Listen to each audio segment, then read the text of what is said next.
Hi, it's Tim Hagen from Progress Coaching. And for the past 32 years, I've been teaching organizations and their leaders the craft of coaching. And certainly sales is where we started and we gravitated away from it. And let me tell you why. One of the toughest demographics to coach are salespeople. And I've always said this for 30 plus years. Fundamentally, sales is a tough job. It is a job that consciously someone goes into knowing there's going to be rejection. Think about that. Engineers, doctors, accountants, those don't really inherently have rejection built into the job description. Now, whether the job description literally has it or not, it's tough, right? There's a lot of rejection. And one of the things that we have to do as salespeople, and let me make this very, very strong comment. I am a salesperson. One of my jobs of running my company is I have to sell. To be blunt, after this many years, that's something I really enjoy. It's not the thing I love about what I do. I like it somewhat, but I don't love it. Sales as a career is tough. And I think about why a sales career. You know, it's got the one attribute that few careers have. You can arbitrarily increase your income. Think about that. If you're hired as an accountant or if you're hired as a doctor, my wife is a pediatrician. Yes, she gets productivity bonuses, but she can't just go into an office and say, I'm going to see more patients, raise my income. She can't literally do that. An accountant literally can't do that. A janitor can't literally do that. Yet we hear it all the time in the workplace. So if you're a salesperson, I promise you, this is around you more than you'll ever know. People going and saying, I need more money. I want to earn more money. And I will tell you that the studies are out there. Most people don't deserve more money based on their work ethic. So we in sales have a direct correlation to hard work, success, performance improvement, behavior improvement, talent improvement that can affect our income in a very short period of time. It sounds corny. I know it sounds cliche. Yet I want to also introduce you to something that I would tell you is probably, I would say, the biggest hindrance to sales careers. And it's something that people actually need to do, which is really oxymoronic. So the number one sales derailment is ego. And I want to share with you, and I'm going to share a story with you here in a second. And it is one of the things that is something that has stayed with me almost over 20 years. And when we think about ego, we need ego. We need strong mentalities. There's a lot of rejection. We don't hit 1,000% in sales. It's very rare if someone hits 1,000%. And what happens is there's a game of psychology, right? When sales go up, man, I'm fantastic. When sales go down, wow, the economy went south. Our industry is going through a tailspin. And it is cloaked in a lack of self-awareness. So I think ego stands for eroding growth opportunities. If your ego gets in the way of you, that's on you. Your manager, your employer is not in charge of you. You are in charge of you. So recently, before I tell my very quick story of a sales rep of 20 years ago, I'll never forget it, is I was just in a meeting and I kind of lost a little composure. I didn't get angry, but I was with a group of salespeople and one guy goes, well, you don't understand, our industry is different. Honestly, I just shut down. When I got triggered, I just shut down because it is just such a load of crap. What they're saying is, you don't know what I'm going through. Probably don't. It's not why I was there. I was there to help with techniques, strategies, different ways to sell. The real question or the real statement that should have been made is, what do you do that I could learn from? Never came out. Rarely does. So I want to give you this story, and you're going to think this is corny, and I want you to just hear it all the way through, okay? All the way through. When I was out in Las Vegas, we were at a company called Evan Johnson, later bought out by BRP, then Bombardier. And we were doing this thing with engines. Now, by the way, the engine division is down 40% at this time. Many, many, many years ago. So I'm not selling out the company or anything or bringing up proprietary information. And there was this gentleman who was number 2 in the company in sales, number 2 out of about 100 people out in the field. Number 2. We get to the role playing, the practicing part, and he just starts stumbling. Now, up to this point, he literally had said to me in front of a large group of people, "You don't understand our industry. You don't know what we go through." And why people bring that up is for self-preservation. I don't know of any other reason. There's probably more reasons, but for the most part, I think it's self-preservation. I got to protect me. You don't know what I go through. And I remember saying to him, I said, "Pat, I don't. That's not why I'm here. I'm here probably because I don't know what you go through, because I won't make the industry-driven assumptions." So we get to the role playing and the practicing. Everybody, I'm sorry. You can talk till you're blue in the face. If you're a salesperson, you can give me all the crap you want to give me. You cannot improve your ability to sell without practice. You just can't. I don't care what you say. So what we have to do more than anything is realize that when we're selling, we can get better. I know everyone's going to say, "Oh, no. I know that." Bull. 9 out of 10 salespeople do not practice arbitrarily on their own. If the company provides practice sessions, which is awesome, but most will not practice on their own. So I get the question all the time. Yeah, I practice. I probably role play coaching conversations 50 to 80 times a week.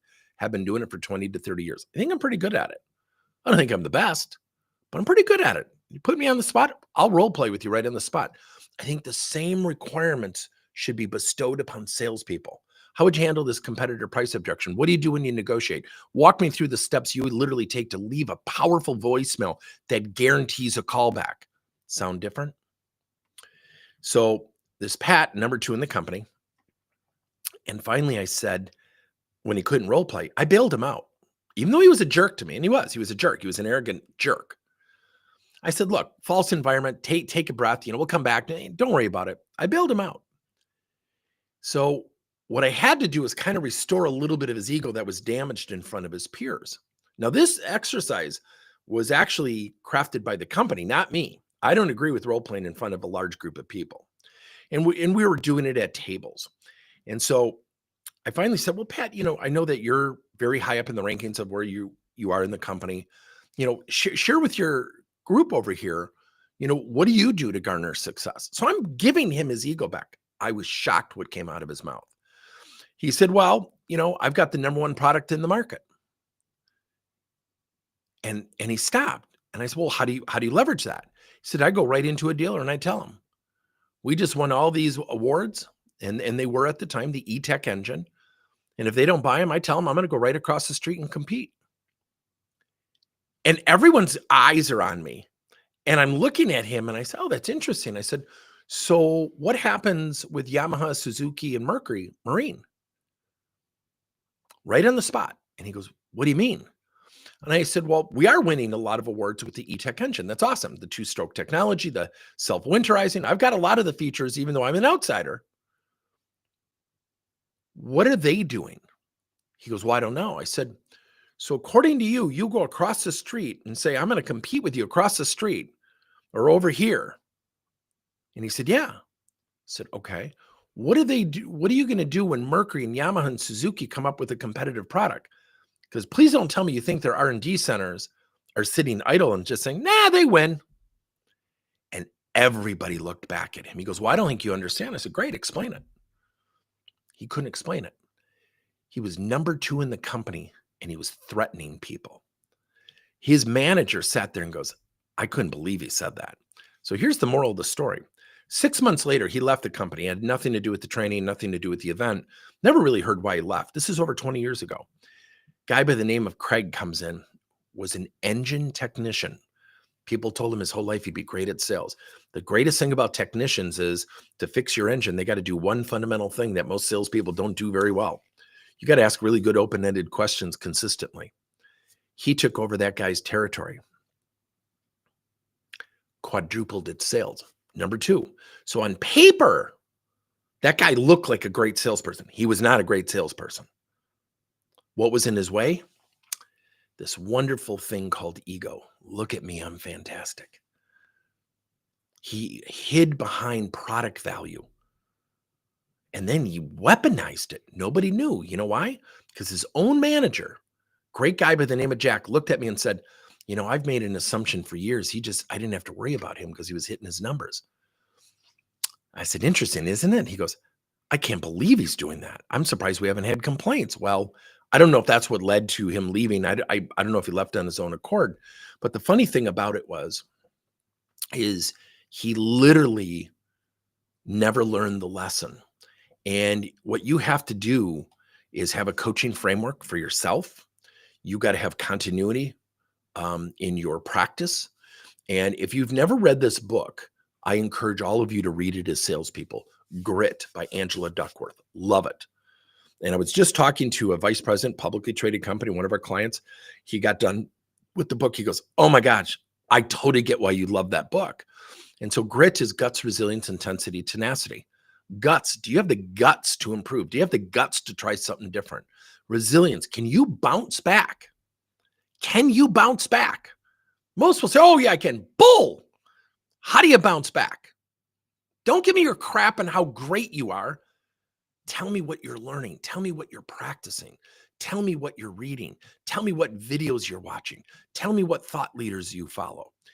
And that's something that we all need to challenge ourselves as salespeople, which I'm going to give you the last story here in a second. And then you have to think about the eye of intensity. Do you get up early? Do you get your emails done? Do you protect those typical sacred hours, whatever they are in your industry? Let's just call them 8 to 5. Most of the time studies bear this out, that we sell less than 29% of our time. I think that's the Sales and Management Association statistic, meaning the other 70% is administrative paperwork, non-selling time, maximum selling time.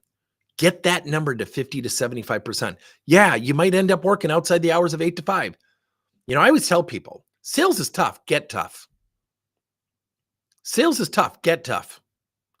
So again, guts, resilience, intensity, tenacity. Do you know that most people give up after 2 or 3 tries when a prospect says no, or says, I'll think about it, or I'm looking at other options? Do you know it takes to get a new client 7 to 12 efforts? Now, I think that's the Sales and Management Association. It's also been produced and published by HubSpot. So think about sales grit. So I want to share something with you. I was recently in front of a group of regional sales managers selling to dealers.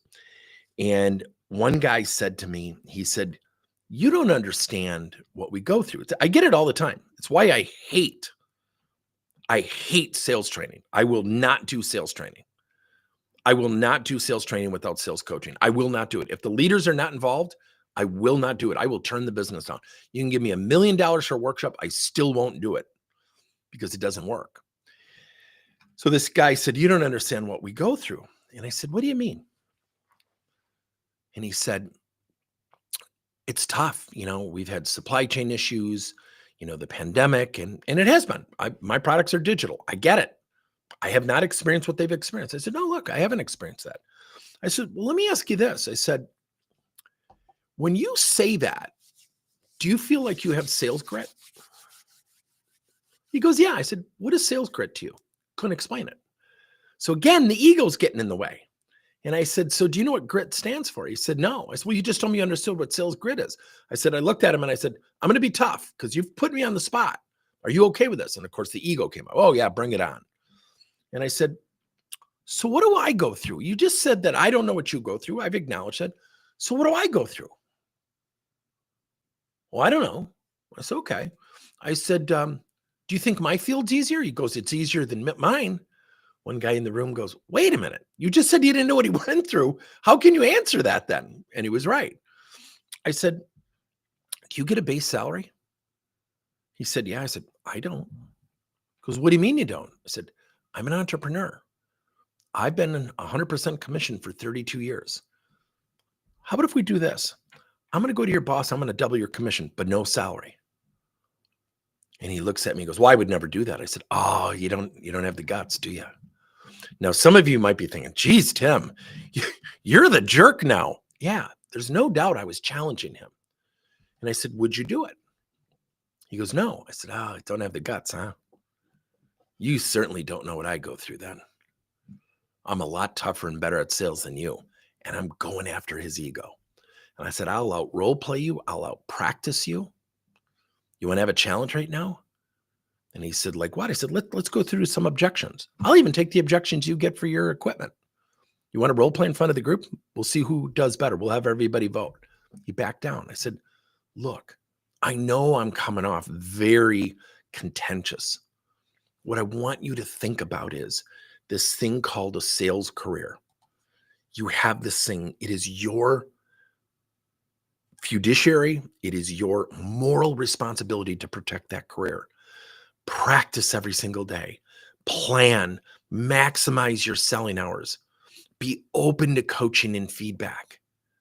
And I said, and I challenged you. And I think some guys in the room, and it was mainly guys, all guys, I think. I said, you sat there and said, I don't know what you go through. And I said, well, do you think my industry is tougher than yours? And you said, no, but you just admitted. So you weren't even listening. So now you're going to tell me, oh, but I listen better in front of customers. Really? Poll your customers sometime. It's tough to hear. So here's my thought for all of you as salespeople. Get tough. Sales is tough. Grit. Have guts. Practice resilience. Be intense. Be tenacious. Go after it. And if you're honest with yourself, and it's tough, don't get me wrong, it's tough. 85% of us significantly lack self-awareness. Sales is notorious. This is a study, and this is a statistic that has not changed much over the last 30 years. 30 years. 48 to 52% of all salespeople do not hit their quotas. So think about that just for a second. Now ask yourself, do you make excuses when you don't hit your numbers? Or do you look at your boss and do you look in the mirror and say, you know what? I need to get better at objection handling. I need to get better at the use of technology. It's kind of passed me by a little bit. And by the way, technology is coming out. You don't even have to type emails anymore. AI does it for you. We should actually have more time for customer time. And I'll give you one last tidbit for sales success. Relationships are important. But I want you to write down this. Make a list of all your clients and your prospects and ask yourself of a relationship action per client.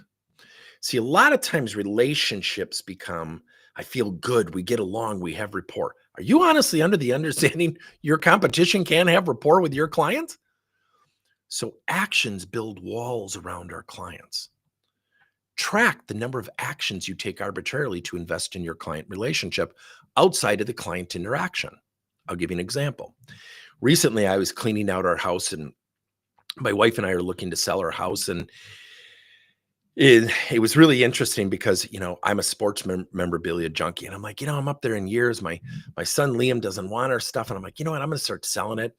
And so we've been kind of getting rid of stuff. And I found this jersey by Troy Tulowitzka, who was the shortstop for the Rockies. Great player many, many, many years ago. And I was talking to one of my favorite people at one of our client sites. And Jeremy and I were talking, and he goes, oh, yeah, I'm a Colorado Rocky fan. I said, oh, my gosh, I've got something for you. I said, would you want this person's jersey? He goes, oh, my gosh, I'd love it. This is one of my favorite players. So I sent it to him. That's a relationship action. And a relationship action can be a card. It can be a letter. It can be a letter to the person's boss saying how much you enjoy working with them. We have to insulate our careers through self-improvement, self-discovery, self-awareness. We have to insulate our relationships with our clients and our prospects by taking actions. The same thing, the same principle applies to our own self-improvement. So here's my question to you. What did you take away from this right now? This is roughly about a 20-minute little mini webinar workshop. Probably didn't impress you much, and that's okay. But being honest with yourself, because there's one thing I'll share. The greatest skill that we have as salespeople is, man, we can shoot from the hip and we can talk no matter what. You put us on the spot, we'll get through it. But that also gets in the way of our own self-development. If you're not developing, you're standing still. If you're standing still, I promise you, you may not even see it. People are running past you. So, what did you honestly take away from this? I hope this served you well. As someone who teaches coaching, I also have a major sales component in my career that I have to perform, or I won't be in business. Been 100% commission for 32 years, and sometimes I almost pinch myself, like, looking back, that's kind of hard to do. I'm not the brightest guy in the world, but boy, I got to tell you one thing: I've got sales grit.